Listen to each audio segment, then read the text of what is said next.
भरी जवानी में अपना ही मुंह काला करना, ये अत्यंत दुख की बात थी। ये तो वो समय होता है जब हर लड़की को सुंदर दिखने की चाह होती है, पर इस दुनिया में बैठे एक से बढ़कर एक हवस के भूखे दरिंदों से बचने के लिए राजकुमारी को यही कृत्य उचित लगा। और इसके सिवा वो बेचारी सोचती भी तो क्या, उसका इस दुनिया से मन तो तभी उठ गया जब वो अपने खुद के घर में खुद के बाप से ही नहीं बच पाई, तो अब तो फिर भी वो घर से बाहर ऐसी खुली दुनिया में थी जहाँ ऐसे ऐसे भेड़िए रहते हैं जो हमेशा किसी को भी नोच कर खा जाने की फिराक में रहते हैं। इसी सोच के साथ अत्यंत भारी हृदय से वो अपने पूरे शरीर पर कालिक पोत लेती है। राजकुमारी तारा ने पूरे शरीर पर इस तरह से कालिक पोत ली कि कोई उसे देखकर ये नहीं बता सकता था कि ये उसका असली रूप है या फिर कालिक पुता हुआ। वो ऊपर से नीचे तक अब एक कुरूप स्त्री नजर आ रही थी। राजकुमारी तारा ने जब इस हुलिये के साथ पानी में अपनी परछाई देखी तो वो भी खुद को नहीं पहचान पाई। अब जब राजकुमारी को पूरी तरह ये यकीन हो गया कि उसे कोई नहीं पहचान पाएगा, अब उसे किसी से कोई खतरा नहीं है, तो वो अपनी ससुराल जाने का निश्चय करती है। राजकुमारी ने सोचा कहीं और भटकने से बेहतर तो यही है कि प्रतापगढ़ ही जाया जाए, कम से कम वहाँ अपने पति को तो रोज देख लिया करेगी। अब उनके सिवा इस दुनिया में उसका है ही कौन।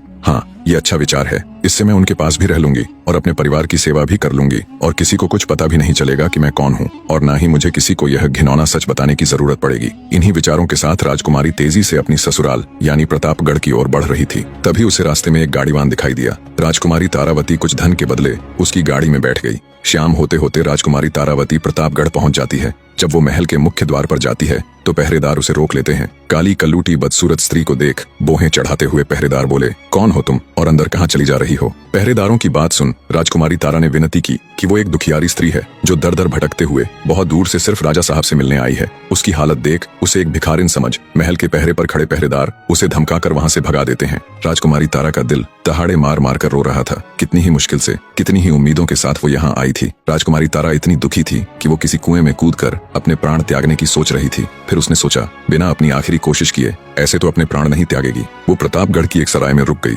उसने निश्चय किया कि कल सुबह फिर से अपने ससुर यानी राजा महाराज से मिलने की कोशिश करेगी। जैसे ही सुबह होती है राजकुमारी तारा फिर से राजा महाराज से मिलने का प्रयत्न करती है, पर कल शाम की ही तरह पहरेदार उसे वहां से भगा देते हैं। अंततः राजकुमारी ने निर्णय किया कि वो महल के बाहर ही राजा की प्रतीक्षा करेगी। महलों में राज करने वाली राजकुमारी किसी भिखारिन की तरह सुबह से लेकर शाम तक राजमहल के मुख्य द्वार पर राजा के इंतजार में बैठी रहती कि कब राजा बाहर आए और कब वो उससे अपने मन की बात कहे। इसी तरह बेचारी राजकुमारी के 3 दिन गुजर जाते हैं। वो सुबह आकर राजमहल के द्वार पर बैठती, पूरा दिन राजा की एक झलक का इंतजार करती और शाम को थक हार कर उदास मन से वापस सराय लौट जाती। पर उसने हिम्मत नहीं हारी। आज उसका चौथा दिन था जब वो बेचारी उदास मन से राजमहल के द्वार पर बैठी हुई थी। तभी राजमहल का मुख्य द्वार खुलता है और घोड़े पर सवार राजा धर्मपाल राजमहल के बाहर आते हैं। राजा को देखते ही फुर्ती के साथ राजकुमारी तारा उनके घोड़े के आगे खड़ी हो जाती है और कहती है, हे राजा महाराज, बहुत दिनों से मैं आपका इंतजार कर रही हूँ, मुझे आपसे कुछ बात करनी है। एकदम से घोड़े के सामने आई युवती को देख राजा थोड़े से असहज हो जाते हैं और कहते हैं कि कौन हो तुम? राजकुमारी तारा कुछ कहती, इससे पहले ही द्वार पर खड़े पहरेदार बोले, महाराज, ये कोई पागल लड़की है जो पिछले कुछ दिनों से आपसे मिलने की जिद कर रही है। हमने इसको बहुत बार भगाया भी, लेकिन फिर भी ये हर रोज यहाँ आ जाती है। तभी राजकुमारी तारा बोली, माफ करे महाराज, मैं कोई पागल नहीं हूँ, मैं तो एक दुखियारी स्त्री हूँ जो बड़ी उम्मीद लेकर आपसे मिलने आई हूँ। राजकुमारी की बात सुन राजा बोला, सुनो लड़की, अभी तो मैं किसी जरूरी कार्य से बाहर जा रहा हूँ, तुम कल इसी समय राजदरबार में आ जाना, कल तुम्हें अंदर आने से कोई नहीं रोकेगा। इतना कह राजा धर्मपाल वहाँ से चले जाते हैं। राजा से आश्वासन मिलने पर राजकुमारी वापस सराय चली जाती है। अगले दिन राजा के कहे अनुसार जब राजकुमारी तारा उनसे मिलने के लिए आती है तो पहरेदार बिना किसी रोक टोक के उसे अंदर जाने देते हैं। महल के अंदर आते ही राजकुमारी तारा की नजरें हर जगह राजकुमार अभिमन्यु को ढूंढ रही थी, पर वो उसे कहीं भी दिखाई नहीं देता। राजकुमारी राजसभा में चली जाती है। जब वो राजसभा में आती है तो एक काली कलूटी बदसूरत सी महिला को देख राजसभा के सभी सदस्य बड़ी अजीब नजरों से उसे घूर रहे थे। राजकुमारी तारा राजा धर्मपाल के समक्ष जा उन्हें हाथ जोड़कर प्रणाम करती है। तारा को देख राजा धर्मपाल बोले, अरे तुम तो वही लड़की हो ना जो कल महल के द्वार पर मेरे घोड़े के सामने खड़ी हो गई थी, कहो तुम मुझसे किस लिए मिलना चाहती थी? राजा की बात सुन राजकुमारी तारा बोली, महाराज, मेरा नाम चंदा है, मैं पास के ही राज्य से बड़ी उम्मीद लेकर आपके पास आई हूँ। आपके बारे में बहुत सुना था कि आप बड़े नेक और दयालु हैं। महाराज, मेरे परिवार में कोई नहीं है, एक माँ थी, वो भी मुझे छोड़कर चली गई, अब मेरा कोई नहीं है, आप मुझे कोई भी काम देकर नौकरी पर रख लीजिए। तारा की बात सुन राजा धर्मपाल ने एक बार उसे गौर से देखा और बोला, मेरे पास नौकरों की कोई कमी थोड़े ही न है, जो मैं किसी दूसरे राज्य की बदसूरत खूबसूरत सी दिखने वाली लड़की को अपने राजमहल में नौकरी पर रखूंगा। राजा के मुख से ये बात सुन राजकुमारी तारा बहुत निराश हो जाती है। आगे राजा बोला, अगर ये बात तुम मुझे कल द्वार पर ही बता देती तो मैं तुम्हें वहीं मना कर देता। खामखा तुमने मेरा और अपना वक्त बर्बाद किया। तब राजकुमारी अपनी आखिरी कोशिश करते हुए कहने लगी, महाराज मुझे आप कुछ भी काम दे दीजिए, बस मेरी 2 शर्तें हैं। राजकुमारी तारा आगे कुछ कहती, उससे पहले ही पूरा राज्य दरबार हंसी ठहाकों से गूंज उठा। बड़ी अजीब लड़की है, राजा इसे नौकरी तक देने को तैयार नहीं है, और ये है कि राजा के सामने शर्त रख रही है। बड़ी ही मूर्ख लड़की है। राजकुमारी की शर्त वाली बात सुन राजा धर्मपाल भी आश्चर्य से भर गया और उत्सुकता के साथ बोला, अच्छा बताओ तो तुम्हारी वे कौन सी शर्त है? राजकुमारी बोली,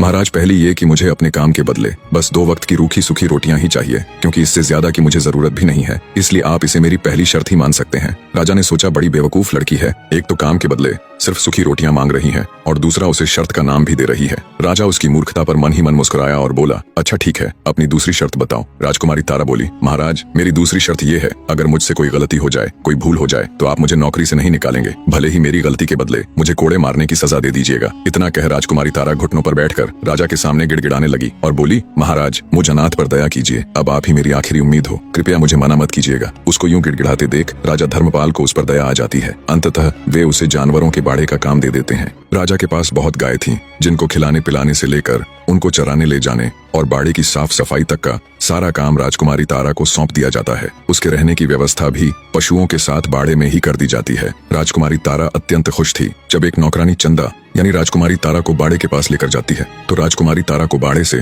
कुछ ही दूरी पर राजकुमार अभिमन्यु खड़े हुए दिखाई देते हैं। ऐसे अपने पति को बस कुछ ही कदम दूर खड़े देखकर राजकुमारी तारा का हृदय अंदर से उमड़ आता है। उसकी आंखों में खुशी के आंसू आ जाते हैं। एक साथ पता नहीं कितनी ही भावनाएं राजकुमारी के अंदर बह रही थीं। उसका दिल कर रहा था कि अभी भागकर अपने पति के पास जाए और उसके पैरों में गिर जाए और अपने साथ बीती पूरी व्यथा उनके आगे कह सुनाए और उन्हें बता दे कि वो मरी नहीं बल्कि जिंदा है। पर समय की नजाकत को देखते हुए राजकुमारी अपनी भावनाओं पर काबू पा लेती है और चुपचाप नौकर के साथ बाड़े के अंदर जाने लगती है। तभी राजकुमार अभिमन्यु के पास खड़े एक व्यक्ति ने हाथ से इशारा कर राजकुमारी तारा को अपने पास बुलाया। धड़कते दिल के साथ राजकुमारी तारा राजकुमार के पास जाती है। आज पहली बार वो अपने पति को इतनी नजदीक से देखने वाली थी। जब राजकुमारी राजकुमार अभिमन्यु के पास गई तो उनके पास खड़ा उनका सेवक राजकुमारी से बोला, तेरा नाम क्या है? राजकुमार अभिमन्यु जानना चाहते हैं। सेवक के इतना कहने पर राजकुमारी तारा राजकुमार अभिमन्यु की तरफ देखने लगी। पहली बार उसने अपने पति को इतने पास से देखा था। वो अपने सुंदर नौजवान पति को आंखों में बसा लेना चाहती थी। जब उसने गौर से राजकुमार अभिमन्यु को देखा तो वो उन्हें देखती ही रह गई। उनका सुंदर रूप और हष्टपुष्ट शरीर, ये वही सूरत थी जिसको देखने के लिए वो इतने वर्षों तक तरसी थी, इतने कष्ट सहे थे। राजकुमारी को ऐसे एक सांस राजकुमार को घूरते देख उनके पास खड़ा व्यक्ति बोला, ऐसे क्या देख रही है? क्या तूने कभी कोई राजकुमार नहीं देखा? अपनी नजरें नीची रख। क्या तूने कभी खुद को आईने में देखा है? तू इतनी बदसूरत है, इतनी कलमुही है, अगर तू शीशे को भी देखे तो वो भी टूट जाएगा। इतना कह वो आदमी घिनौनी हंसी हंसने लगा। राजकुमारी तारा बेचारी शर्म से पानी पानी हो गई। तभी राजकुमार अभिमन्यु पास खड़े व्यक्ति की हरकत पर क्रोधित होते हुए बोले, अगर वो कुरूप है, काली है, बद्दी है, तो इसमें इस बेचारी का क्या दोष है? अरे मूर्ख आदमी, ये तो उस ऊपर वाले की बनाई रचना है। वो किसी को कैसा तो किसी को कैसा बनाता है। किसी के शक्ल सूरत का उपहास करना मतलब उस ऊपर वाले की तौहीन करना है। राजकुमार अभिमन्यु की बात सुन पास खड़े व्यक्ति का अपना सा मुंह हो जाता है। वहीं पास खड़ी राजकुमारी ने जब राजकुमार के शब्दों को सुना तो उसके दिल में राजकुमार की इज्जत कई गुना बढ़ गई। उसे फक्र हो रहा था कि वो इतनी अच्छी सोच, इतने सुंदर विचारों वाले पुरुष की जीवन संगिनी है। राजकुमारी तारा शर्माते हुए राजकुमार की तरफ देखते हुए बोली, जी मेरा नाम चंदा है। राजकुमार बोला, ठीक है चंदा, अब तुम जाओ। राजकुमारी बाड़े में आकर अपने काम में मशगूल हो गई। ऐसे ही दिन बीतने लगे। राजकुमारी की अच्छी देखरेख की वजह से गायों के दूध में भी वृद्धि होने लगी। सारी गायें अब दिखने में पहले की तुलना में अधिक सुंदर, साफ सुथरी और हष्टपुष्ट नजर आने लगी। राजकुमारी तारा को जो भी काम सौंपा जाता वो उसे पूरा मन लगाकर करती। धीरे धीरे उससे घृणा करने वाले लोग भी उसका सम्मान करने लगे। राजा अब उसे बाड़े से हटकर अन्य काम भी सौंपने लगे। हर काम को राजकुमारी पूरी लगन के साथ करती। वो हर समय इसी फिराक में रहती कि कब उसे राजकुमार अभिमन्यु के दर्शन हो। जिस दिन राजकुमारी को राजकुमार के दर्शन हो जाते वो दिन उसका बड़ी खुशी के साथ गुजरता। ऐसे बीतते समय के साथ राजकुमारी तारा के दिन भी बड़े अच्छे से गुजर रहे थे।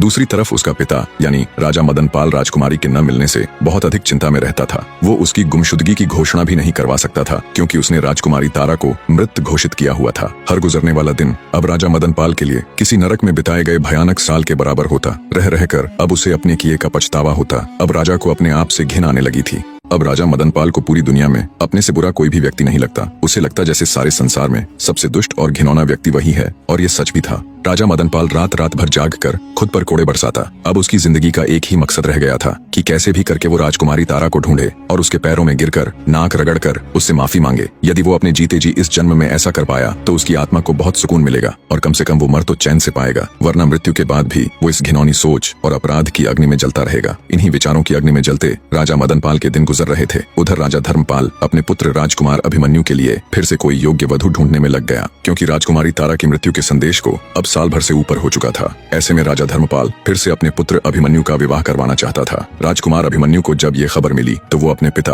राजा धर्मपाल के पास जाता है और कहता है, माफ कीजिएगा पिताजी, पर हर इंसान के जीवन में शादी और प्रेम केवल एक ही बार होता है और मेरे जीवन में वो हो चुका है। भले ही मैंने राजकुमारी तारावती के साथ समय व्यतीत न किया हो, पर मेरा प्रेम तो उसी से है। मुझ में ही कोई दोष होगा, तभी तो वो मुझे छोड़कर चली गई। और इस बात की क्या प्रतिभूति है कि मेरे दूसरे विवाह के पश्चात मेरी दूसरी पत्नी जिंदा रहेगी। तो हे पिताश्री, मैं अब दूसरी शादी नहीं करूंगा। पर राजा धर्मपाल के ऊपर राजकुमार की बातों का कोई फर्क नहीं पड़ा। उसने अपनी तलाश जारी रखी। जब ये बात उड़ते उड़ते राजकुमारी तारा के कानों तक पहुंची कि उसका पति उससे इतना प्रेम करता है कि वो अब दूसरा विवाह तक नहीं करना चाहता, तो वो भाव विभोर हो उठी। उसकी आंखों से अश्रु बह निकले। उसका मन कर रहा था कि वो अभी भागी भागी अभिमन्यु के पास जाए और उससे लिपटकर अपनी सारी व्यथा उसे कह सुनाए। पर किस मुंह से वो अपनी आप बीती राजकुमार अभिमन्यु के सामने बताए? किस मुंह से उसे ये कहे कि उसका पिता कितना नीच और घिनौना व्यक्ति है? ये विचार उसके मन में आते ही राजकुमारी के कदम आगे बढ़ ही नहीं पाते। वो बेचारी चुपचाप एक कोने में बैठकर बहते नेत्रों के साथ अपने भाग्य को कोसने लग जाती है। दिन बीतते गए। आखिरकार राजा धर्मपाल को राजकुमार के विवाह हेतु एक कन्या पसंद आ ही जाती है। राजकुमार अभिमन्यु को जब पता चला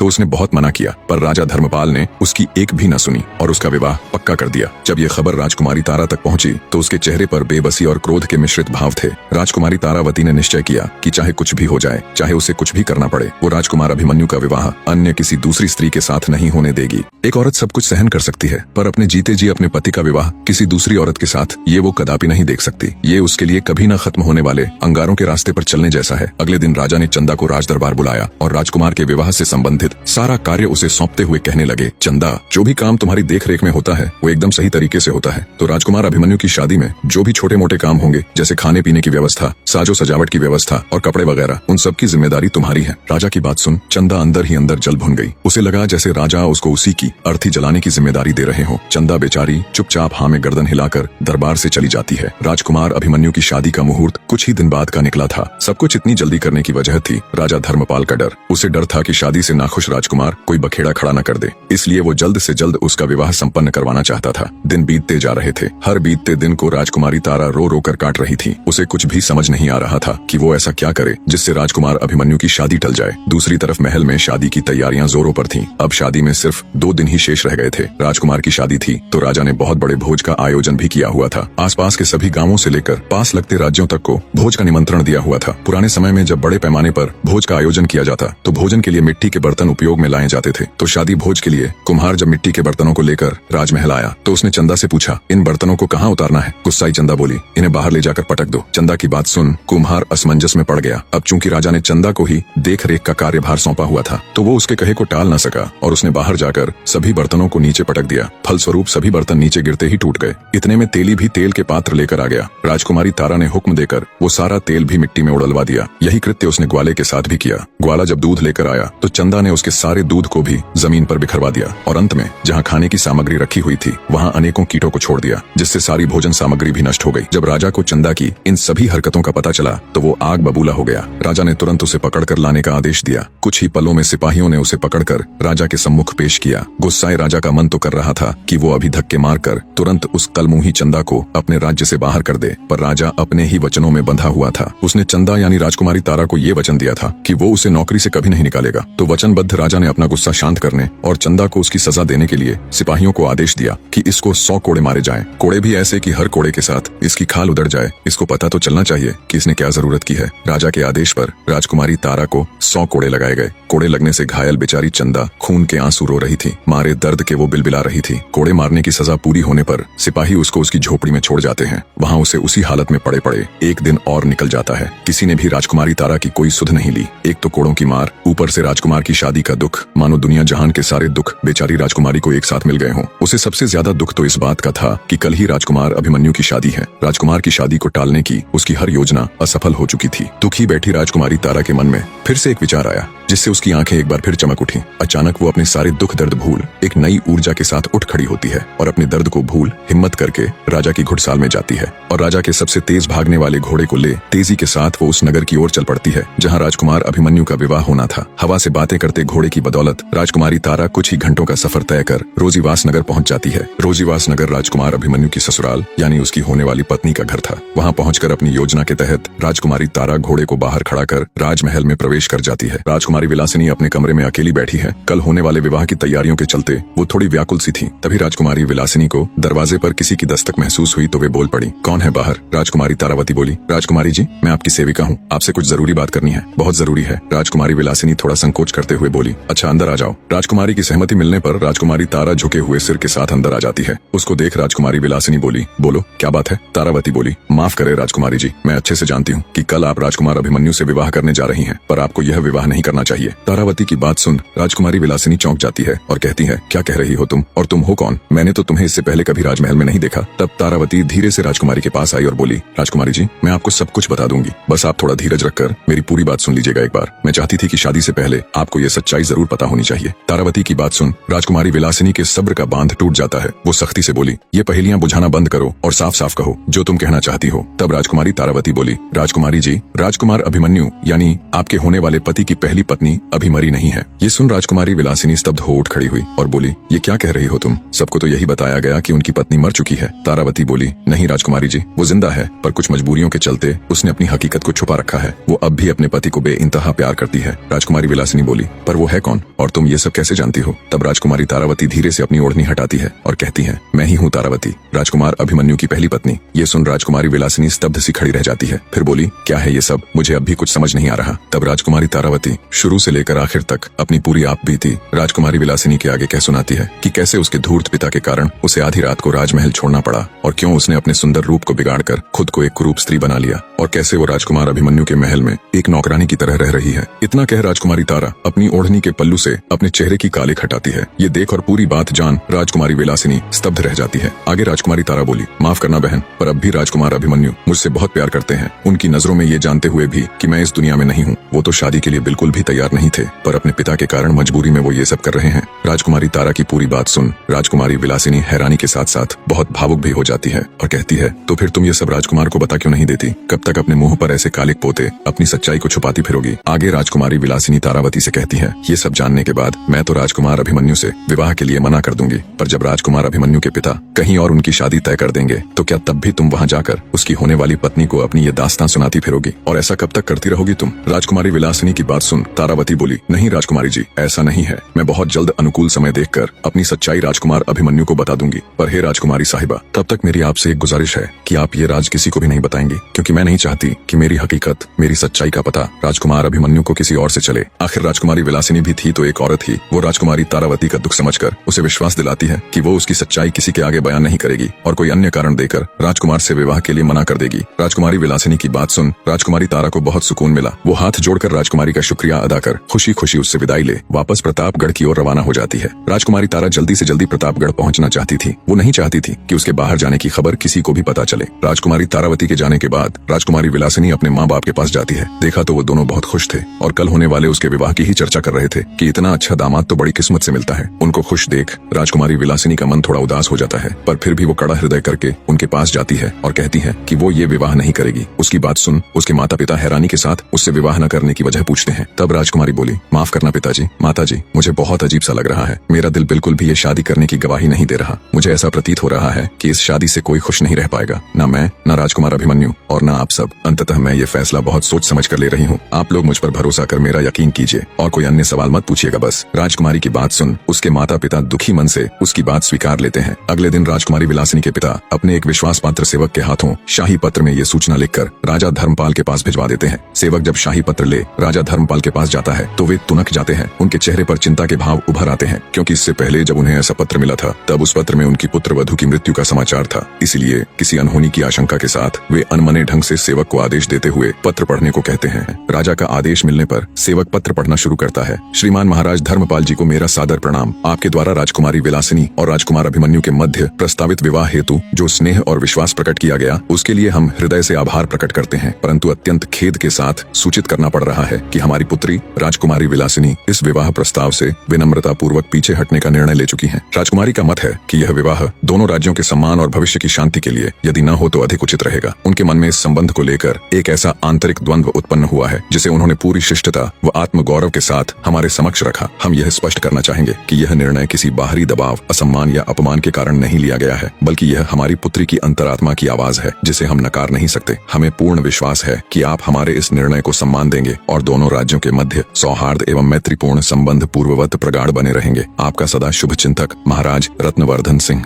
ये खबर सुनते ही राजा धर्मपाल के पैरों नीचे से जमीन खिसक जाती है। विवाह की सारी तैयारियां हो चुकी थीं, पर अब अचानक ये मनहूस खबर। ये दूसरी बार था जब उनके बेटे के विवाह में अड़चन आई थी। राजा धर्मपाल अपने सिर को पकड़कर गहरी चिंता में चले जाते हैं। दूसरी बार घटी इस दुखद घटना के कारण राजा धर्मपाल दुखी हृदय से ये सोच ही रहे थे कि पता नहीं उनके पुत्र के साथ ही बार बार ये सब क्यों हो रहा है। इतने में दरबार में ही मौजूद राजकुमार अभिमन्यु उठकर उनके पास आते हैं और गुस्से से कहते हैं, देख लिया पिताजी, हम तो आपको पहले ही मना कर रहे थे और कह रहे थे कि अगर हमारे भाग्य में विवाह सुख होता तो हमारी पहली पत्नी मरती ही नहीं, पर आप किसी की सुने तब ना। अब बस बहुत हुआ ये सब। अब अगर फिर से आपने मेरा विवाह करने की कोशिश की तो आप मेरा मरा मुंह देखेंगे। इतनी बात कहकर गुस्से और दुख के मिश्रित भावों के साथ राजकुमार अभिमन्यु पैर पटकते हुए दरबार से चले जाते हैं। इधर राजकुमारी तारा भी प्रतापगढ़ पहुंच जाती है और महल के पिछले दरवाजे से चुपचाप बिना किसी को कानो कान खबर लगे घोड़े को घुड़साल में ज्यों का त्यों बांधकर वापस अपने स्थान पर आ जाती है। जब उसे रोजीवास नगर से आए शाही पत्र की बात पता चली और मालूम हुआ कि राजकुमार अभिमन्यु का विवाह टूट गया है तो वो मन ही मन बहुत प्रसन्न हुई। फिर से उसके दिन खुशी खुशी कटने लग जाते हैं। समय बीतने लगता है। चंदा यानी राजकुमारी तारा का ये नियम था कि वो दोपहर के समय नित्य नियम से सभी गायों को चराने के लिए जंगल लेकर जाया करती थी और वहाँ एकांत में तालाब में स्नान करती और स्नान के पश्चात फिर से अपनी पूरी देह पर कालिख पोत लिया करती। पर एक दिन दैव योग से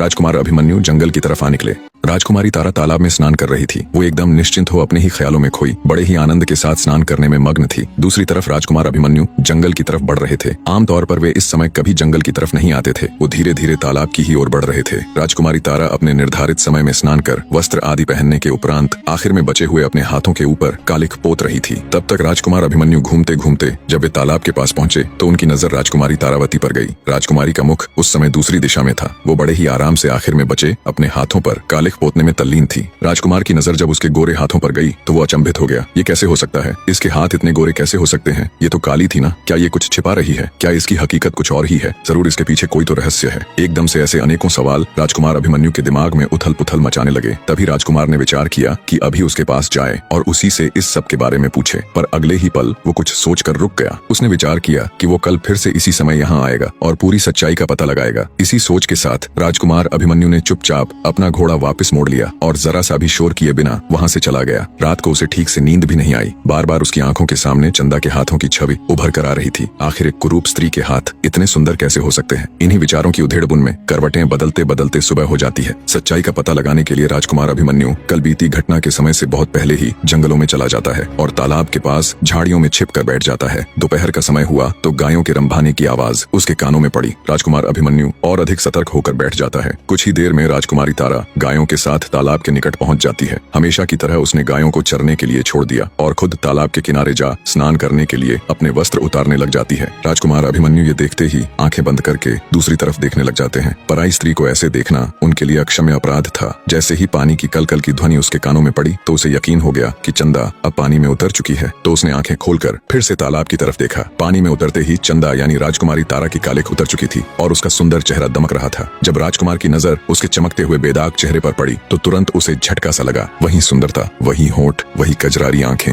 वही मासूमियत, वही तेज। सालों पहले देखे उस चेहरे को वो कैसे भूल सकता था? उसे बस कुछ याद था तो वो था उसकी पत्नी राजकुमारी तारावती का वो चेहरा। शायद ही कोई ऐसा दिन गया हो जब उसने राजकुमारी तारा के इस चांद से चेहरे और उसकी हर छोटी से छोटी बारीकी को याद न किया हो। राजकुमारी आनंदित हो स्नान कर रही थी और राजकुमार फटी आंखों से बस उसे देखे जा रहा था। उसकी बुद्धि ने काम करना बंद कर दिया था। उसे यकीन ही नहीं हो रहा था कि उसके सामने घटित हो रहा ये दृश्य सच है या कोई सपना। क्या सच में उसके सामने उसकी पत्नी राजकुमारी तारा है या कोई और? एक साथ इतना सब कुछ वो सहन नहीं कर पाया और वहीं गश खाकर गिर पड़ा। जब राजकुमार की मूर्छा टूटी और उसे होश आया तो देखा वहाँ कोई नहीं था। चंदा वहाँ से जा चुकी थी और दिन भी ढल चुका था। विचारों के सागर में मंथन करते हुए राजकुमार अभिमन्यु वापस महल में आ गया। बिना खाना खाए, बिना जलपान किए वो सीधे अपने कमरे में चला गया और फिर से वही सब सोचने लगा। क्या मैंने आज जो कुछ देखा वही सत्य है? क्या मेरा दिल जो कह रहा है वही सत्य है? लेकिन कैसे? ऐसा कैसे हो सकता है? तारा तो बहुत साल पहले मर चुकी है और कहाँ महल में काम करने वाली कुरूप चंदा? आखिर क्यों मेरा मेरा दिल उसकी तरफ खींचा चला जा रहा है। इसमें कुछ तो रहस्य है, मैं इस रहस्य को खोल कर रहूंगा। अगले दिन फिर से राजकुमार चंदा के आने से पहले ही जंगल में जाकर उसी जगह पर झाड़ियों की आड़ लेकर बैठ गया। रोज की तरह आज भी चंदा आई और स्नान करने तालाब में उतर गई। कल की भांति तालाब में उतर जाने के बाद फिर से राजकुमार ने उसे देखा। अब राजकुमार को ये पक्का हो चुका था कि हो न हो यही मेरी तारा है। स्नान करने के पश्चात जब राजकुमारी तारा तालाब से बाहर आ वस्त्र आदि पहनकर कालिख पोतने लगी, तभी राजकुमार ने जोर से उसे आवाज दी, राजकुमारी तारावती। एकदम से ऐसे अपना नाम पुकारे जाने पर भौचक्की सी राजकुमारी पीछे मुड़कर देखती है और कहती है, कौन है, किसने आवाज दी? तभी राजकुमार अभिमन्यु झाड़ियों से निकलकर बाहर आता है और सीधा राजकुमारी तारा के पास जा उसे अपनी बाहों में भर लेता है। एक बार तो राजकुमारी तारा थोड़ा सकपकाई, पर जिस पति की वो एक झलक देखने तक को तरसती रहती थी, उसे यूं अपने पास देख उसे भी पिघलने में ज्यादा वक्त नहीं लगा। दोनों एक दूसरे को कसकर बाहों में भर लेते हैं। इसी अवस्था में दोनों को पता नहीं कितना ही समय निकल जाता है। दोनों में से कोई भी कुछ बोल नहीं रहा था, बस दोनों एक दूसरे को बाहों में जकड़े खड़े थे और दोनों की आंखों से निरंतर आंसू बह रहे थे। बहुत देर बाद राजकुमार बोला, मुझे पता था ये तुम ही हो, पर अब तक तुम ऐसे क्यों रह रही थी? क्यों तुमने किसी को कुछ नहीं बताया? अनजाने में कितने ही जुल्म हुए तुम पर। जब तुम जिंदा थी तो क्यों अपनी मृत्यु का संदेश भेजा, और फिर क्यों यहाँ इतनी मुश्किलों में एक छोटी सी नौकरानी बनकर रही? राजकुमार ने एक साथ ढेरों सवाल दाग दिए, पर राजकुमारी तारा बिना एक भी शब्द बोले बस रोए जा रही थी। उसे तो जैसे आज सारा जहां मिल गया हो। कुछ देर बाद दोनों थोड़े शांत हुए तो वहीं तालाब के किनारे बैठ गए।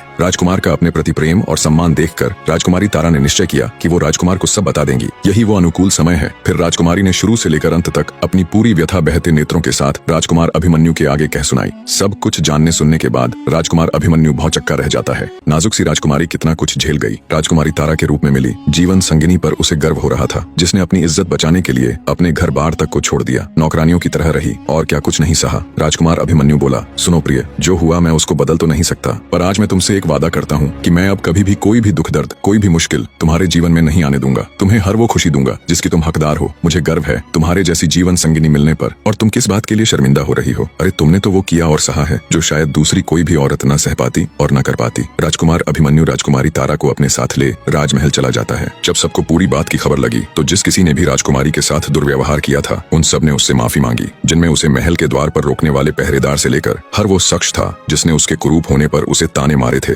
उसका मजाक उड़ाया था। अंत में राजा धर्मपाल ने भी अपनी पुत्र वधू से माफी मांगी और बोले, मुझे माफ कर देना बेटी, अनजाने में ही सही, पर मुझसे बहुत बड़ी भूल हुई। मैंने बहुत जुल्म किया है तुम पर, तुम्हारे ऊपर कोड़े तक बरसवाए। अपने सामने यूं अपने पिता ससुर को हाथ जोड़ माफी मांगता देख राजकुमारी बोली, नहीं पिताजी, इसमें आपकी कोई गलती नहीं। मैं भी आपके स्थान पर होती तो शायद अपने पुत्र के विवाह को खराब करने की कोशिश करने वाले को यही सजा देती। राजा धर्मपाल तुरंत अपने सेनापति को हुक्म देता है कि अपनी फौज को तैयार करो, हम कल ही विलासनगर के ऊपर आक्रमण करेंगे। उस दुष्ट राजा मदनपाल की ये मजाल कोई इतना नीच कैसे हो सकता है? तब राजकुमारी तारा बोली, नहीं पिता महाराज, आपके ऐसा करने से पहले मैं खुद एक बार राजकुमार अभिमन्यु के साथ जाकर उनसे मिलना चाहती हूँ। राजा धर्मपाल न चाहते हुए भी उन्हें वहाँ जाने की आज्ञा दे देता है। जब राजकुमारी तारा अपने पति राजकुमार अभिमन्यु के साथ विलासनगर गई तो एक नौकर ने उसे बताया कि उसका पिता अपने जीवन के आखिरी दिन जी रहा है। उसके जाने के बाद पता नहीं उसे किस दुख ने घेर लिया, न वो किसी से बात करता है न कुछ बोलता है, हमेशा बहुत दुखी और खोया खोया सा रहता है। ये जानने के बाद जब राजकुमारी अपने पिता के पास गई तो राजकुमारी को देख मृत्यु के निकट उसका पिता उसके पैरों में गिरकर रोते हुए उससे माफी मांगता है और कहता है, बेटी मुझे माफ कर देना, मैं इस दुनिया का सबसे बुरा पिता हूँ। तुम्हारे जाने के बाद हर दिन मैं तिल तिल कर खुद को कोसते हुए मरा हूँ। शायद ये प्राण तुमसे माफी मांगने के लिए ही अटके हुए थे। इतना कहते ही राजा मदनपाल के प्राण पखेरु उड़ जाते हैं। नम आंखों से राजकुमारी तारा विधिवत उनका अंतिम संस्कार कर राजकुमार के साथ वापस अपनी ससुराल लौट आती है। वापस आने के बाद वो दोनों एक बार फिर से शादी कर लेते हैं और खुशी खुशी एक दूसरे के साथ अपना जीवन व्यतीत करते हैं। फिर कभी राजकुमारी तारावती के जीवन में कोई और दुख नहीं आया। निष्कर्ष, यह कहानी हमें जिंदगी के उस गहरे सत्य से रूबरू कराती है जिसे हम अक्सर भूल जाते हैं कि असली सुंदरता और शक्ति हमारे भीतर होती है, न कि हमारे बाहरी रूप में। राजकुमारी तारा की पीड़ा और उसका आत्मसम्मान ये बताता है कि जीवन की असली परीक्षा तब होती है जब हम टूटते हुए संसार में भी अपने अंदर की आत्मा की शुद्धता और अपराजेयता को कायम रख पाते हैं। हमारे कर्म और हमारी समझ ही हमें बांधते हैं या आजाद करते हैं। तारा ने हर जुल्म सहते हुए भी अपने दिल की पवित्रता नहीं खोई। यही उसकी सबसे बड़ी विजय थी। राजकुमार अभिमन्यु का प्रेम और उसकी ममता दिखाती है कि जब इंसान सच्चे दिल से देखता है तो वह बाहरी आवरण को पार कर अंदर की आत्मा को पहचानता है। यही सच्चा प्रेम है जो दुखों में भी साथ देता है, माया और दिखावे से परे। दुष्ट राजा मदनपाल की मृत्यु यह भी दर्शाती है कि अधर्म की सत्ता अस्थायी है, अंत में न्याय और सत्य का ही राज्य होता है। ये कहानी हमें सिखाती है कि सच्चाई और प्रेम की ताकत से बड़ा कोई धर्म नहीं। हर अंधेरे के बाद उजाला आता है, आशा कभी खत्म नहीं होती। दुख और कष्ट हमें उस राह पर ले जाते हैं जहां हम अपनी आत्मा को पहचानते हैं। अंततः माफी और प्रेम ही हमारे दिलों को शांति देते हैं। जैसे तारा ने अपने अस्तित्व और आत्मसम्मान के लिए लड़ा, वैसे ही हमें भी अपनी जिंदगी में हर कठिनाई में अपनी आत्मा की आवाज सुननी चाहिए जो हमें सच्चाई की ओर ले जाती है। कहानी में अंत तक जुड़े रहने के लिए एक बार फिर आप सबका तहे दिल से धन्यवाद मेरे प्रिय दर्शकों।